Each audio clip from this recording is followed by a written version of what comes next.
guest knows the struggles of food during the holidays and other times. Pat Brennan suffered from diabetes for years and got some shocking news from his doctors about his health, and that inspired him to get really serious about his weight loss, and he's dropped more than 100 pounds since spring. There's the picture, as you can see, and look at him now. It's amazing. Just amazing. Nice.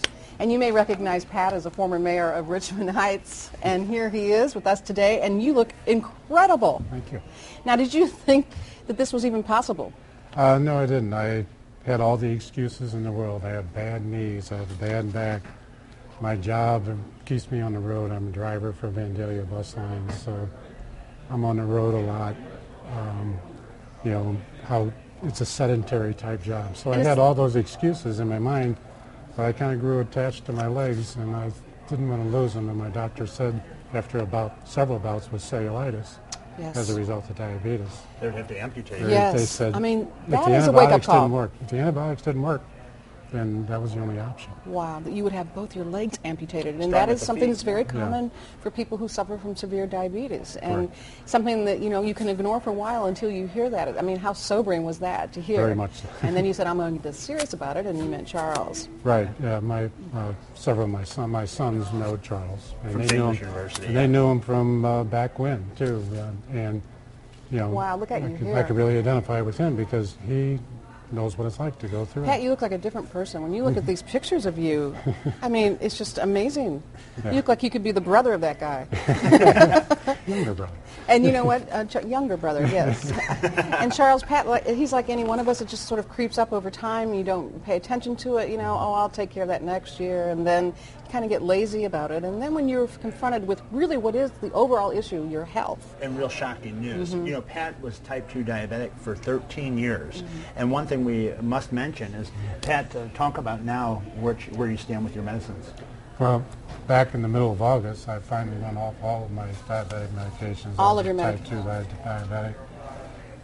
I was at threatening of losing my job too, because if I had to go on insulin to control my diabetes, I could not maintain a CDL driver's license. Couldn't drive. Sure.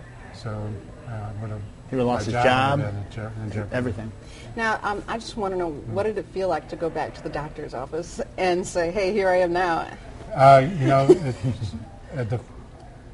when I went in, until I started to talk, I was walking down the hallway, and I said, "Hi, Robin, how you doing?" And she looked up, and she goes, she didn't recognize me See, at first. Yeah. So, can she believe that you're off all your medication? well, she advised me. I gave Charles' program to her in advance when I first started on it. We talked about it. She said, "This is perfect for you. You know, good luck with it." And then when I went back to see her in 3 months, it was a great project. And then when I went back to see her in 6 months, you know, Even better. Even better. And Charles, Pat, he's proof that anybody can do this. So long as they're committed. Pat came in and he was highly motivated because of the news he received from his doctor, among other things. I mean, think about actually losing your job as a result of your weight. We know there's a lot of discrimination that goes on towards people that struggle with their weight, you know, in general. But the idea that he would no longer be able to support himself or his family, Lose his legs. lose his legs, right? And a really neat thing, Pat's a neat guy. He computed how much he even saves now from his medications. You did? Just on the co-pays alone, I save $1,690 a year. Wow. On the medications I don't have. How's to- your circulation? How does it feel throughout your body Circulation's since you've been much exercising, better. moving, I right? just got all my test results from the latest lab work. Cholesterol's And perfect. Cholesterol's perfect. Okay, and finally, we have to wrap it up, but Sure. finally, Pat, any words of wisdom to share with anyone who feels desperate? Go see Charles. Don't lie to him, and do exactly what he says. And quit lying to yourself, right? Yeah, You've got do it. yourself. Yeah, denial. Thank you so much for joining us. And next week, we're going to talk about healthy tips for the holidays And how fitness to gifts. And fitness gifts. I like Gifts. that. Yeah, last good. minute gifts for the holidays. We'll do that next Thursday. You can go to kplar11.com and click on the Noon tab to get in contact with Charles and ask him any question you have. And